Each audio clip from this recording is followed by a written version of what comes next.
ఓం శ్రీమాత్రే నమః. సౌందర్యలహరి 62వ శ్లోకం భావం.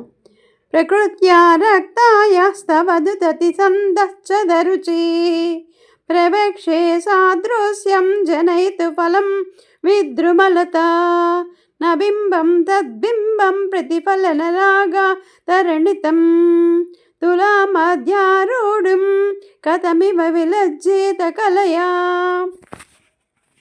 అమ్మ, సాధారణంగా స్త్రీలు పెదవులను దొండపండుతో పోలుస్తారు, పగడంతో పోలుస్తారు. కానీ ఆ రెండు సౌమ్యంలో నీతో 16 పాలు కూడా సరిపోవు. పగడం పండు కాదు, దొండపండు ప్రతిఫలించే లక్షణమే వేరు కదా. లలితానామాలతో నవ విద్రుమ బింబశ్రీ న్యఖారదన చద 24వ నామం. నూతనములైన పగడములను దొండపండులను తిరస్కరించే పెదవులు శ్రీదేవి. స్వభావం చేత పగడములు ఎర్రనివైనవి కావు. దొండపండు ముందు ఆకుపచ్చగా ఉండి తర్వాత ఎర్రగా ఉంటుంది. కానీ అమ్మవారి అదరములు సహజముగా ఎర్రలేనివి.